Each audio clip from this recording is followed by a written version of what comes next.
Dan Tuhan tunjukkan di dalam perjalanan Israel, siapakah Israel rohani yang sesungguhnya? Hanya Yosua dan Kaleb. Semua yang lain binasa di padang gurun. Binasa karena menentang nabi. Sesudah mereka percaya nabi. Aneh ya? Sesudah mereka menerima nabi dan percaya bahwa Musa nabi, tapi yang mereka terima dan percaya mereka tentang dan mereka memberontak. Maka binasalah mereka di padang gurun. Tidakkah hal yang sama terulang di dalam pelayanan Tuhan Yesus? Mereka mengatakan ini loh nabi, tapi nabi yang mereka percaya dan mereka terima, akhirnya nabi itu juga yang mereka bunuh, salibkan. Tidakkah hal yang sama terulang lagi di akhir zaman?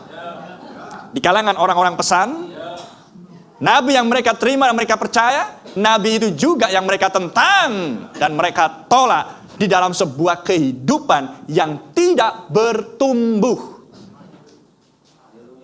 Amin. Karena jelas dikatakan, percayalah kepada nabi-nabinya dan kamu akan berhasil. Berhasil berarti Anda akan berbuah lebat, tidak mandul. Sebab rahim spiritual itu harus mendeklarasikan Yesus Kristus sama kemarin, hari ini, dan selamanya. Anda dan saya dimaksudkan ada di bumi adalah untuk menjadi suaranya Tuhan di akhir zaman. Amin. Supaya dunia sekali lagi akan mendengar suara Allah melalui anggota-anggota mempelai wanita. Puji nama Tuhan. Jadi sebagian orang sudah berada di posisi yang baik, tapi tidak bisa berlanjut sampai kesudahan. Mereka gagal di sebuah titik tertentu. Mereka gagal di sebuah persimpangan tertentu. Sama seperti Israel. Tuhan berikan persimpangan demi persimpangan. Amin. Dan salah satu persimpangan adalah Tuhan izinkan Musa mengambil perempuan Ethiopia. Ada amin? Kita baca. Harun mengatai Musa, menentang Musa, berkenaan dengan perempuan Kus, perempuan Ethiopia, Ethiopian woman, yang diambilnya. Sebab memang ia telah mengambil seorang perempuan Ethiopia. Lihat siapa yang menentang? Harun dan Miriam. Masih hubungan darah dengan Musa. Amin. Yang satu menjabat sebagai imam besar dari Lewi tentunya. Yang satu menari-nari bagi Tuhan sesudah Israel dilepaskan dari perbudakan. Oh, renungkan semuanya. Tapi keduanya justru menentang Musa. Maka Anda baca keseluruhan di Alkitab, Miriam mendapatkan kusta. Dan kusta adalah simbol dosa. Renungkan semuanya itu. Sebagian orang mungkin berpikir, saya nggak menentang Branham. Anda nggak menentang Nabi secara langsung, tapi Anda menentang mempelai wanita yang didandani oleh pelayanan Branham. Podoai. Karena sesudah Branham Maleakhi 4, maka menghasilkan Efesus pasal 4. Yang adalah pelayanan 5 jawatan, yang adalah pakaian-pakaiannya Allah, yang adalah pelayanan mempelai wanita akhir zaman. Yang sederhana. Dan itu yang tidak dimengerti. Dan apakah bisa dikatakan tidak disadari? Bisa juga karena buta ya. Itulah yang tidak disadari dan tidak dimengerti oleh banyak orang. Suka-sukanya ngomong, menentang, mencibir, sentimen, dan lain sebagainya. Dengan perasaan-perasaan emosional manusia. Kelihatannya low profile, padahal high profile. Ya, kami masih di belakang, kalian di depan. Kelihatannya low profile padahal high profile. Anda mengerti? Kalau memang sadar ada di belakang, iya minta tolong sama di depan supaya ditarik. Renungkan semuanya itu. Mereka nggak sadar bahwa mereka menentang. Siapa yang membuat Anda maju? Manusia kah? Kekuatan manusia kah? Bukankah Roh Kudus? Apakah Roh Kudus akan memperlambat Anda? Ketika harinya dikatakan hari yang singkat, pekerjaan yang singkat, yang cepat, kemudian Anda berlambat-lambat. Sedangkan firman Tuhan mengatakan, aku tidak berlambat-lambat di dalam melakukan firman Tuhan. Ketika Anda berjumpa dengan beberapa orang, sekian tahun yang lampau seperti ini, sekian tahun yang lampau kemudian seperti ini juga. Anda melihat sesuatu yang tidak meningkat, yang tidak progres. Anda tahu itu bukan Roh Kudus. Tapi mereka menyangka punya Roh Kudus. That's the problem. Itulah masalahnya. Sesudah Nabi Tuhan dibuktikan benar, maka Israel percaya. Semua pelayanan, bahkan sesudah Nabi pun juga dengan metode yang sama. Sesudah Tuhan bangkitkan seseorang dan pelayanannya dibuktikan benar, maka umat Tuhan mengenali. Nabi adalah pemimpin. 5 jawatan juga pemimpin. Di bawah sang pemimpin utama, Kristus. Amin. Menentang yang diutus Kristus berarti menentang yang mengutus. Itulah prinsip. Hal yang sama dengan Harun dan Miriam. Tidak peduli sehebat apapun di awal mula Anda menari-nari, Anda menyanyi bagi Tuhan, Anda bersorak-sorai, Anda mungkin menulis lagu, kita sudah menang, kita sudah dibebaskan oleh Israel dari perbudakan Mesir. Nggak peduli. Hari-harimu harus Anda perhatikan dengan baik.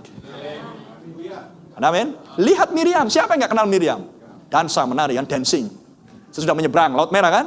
Tapi lihat ketika Tuhan izinkan Musa mengambil perempuan Ethiopia. Mana tariannya? Karena Miriam memandang Musa sebagai seorang yang kompromi ini. Dia yang mengajarkan jangan ambil perempuan di luar Israel, dia juga yang mengambil perempuan non-Israel.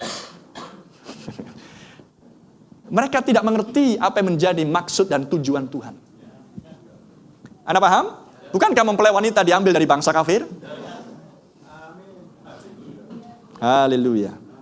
Praise the Lord. Dan suatu hari kelak ada sida-sida Ethiopia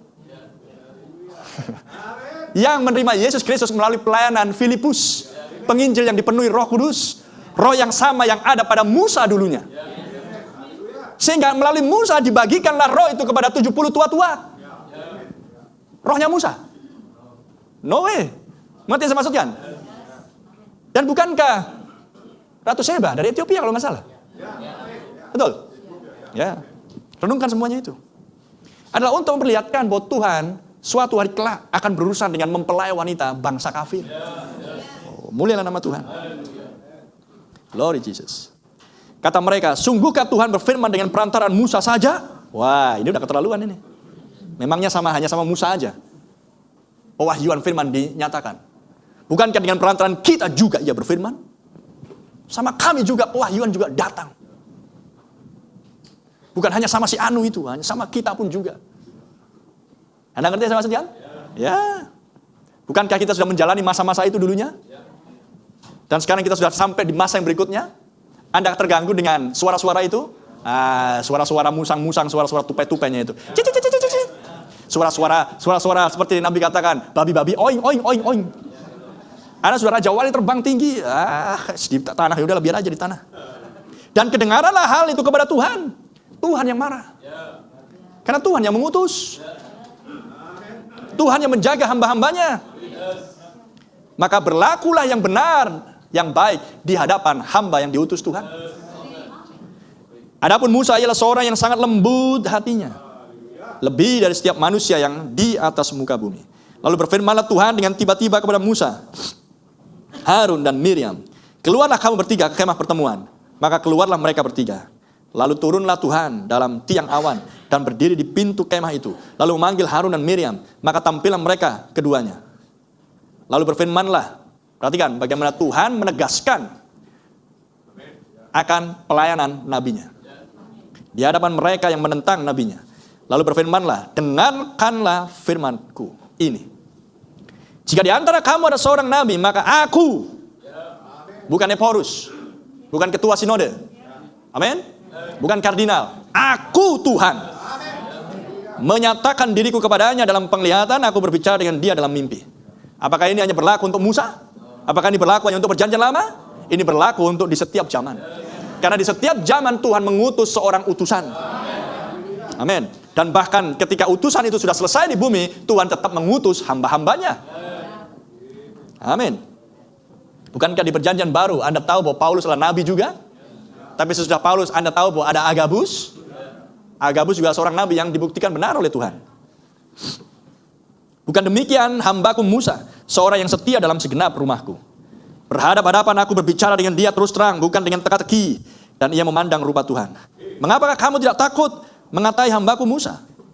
Sebab itu bangkitlah murka Tuhan terhadap mereka. Lalu pergilah ia. Dan seterusnya. Dan ketika awan telah naik dari atas kemah, maka tampaklah Miriam kena kusta, putih seperti salju.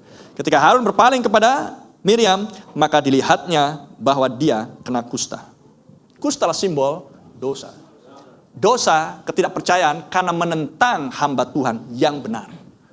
Renungkan hal itu. Itulah sebabnya Nabi katakan, kalau Anda nggak setuju, diam saja. Diam akan lebih baik daripada Anda mengucapkan, apalagi di hadapan publik, maka Anda akan berperkara dengan dia seorang yang mengutus. Nah, itu sangat mengerikan.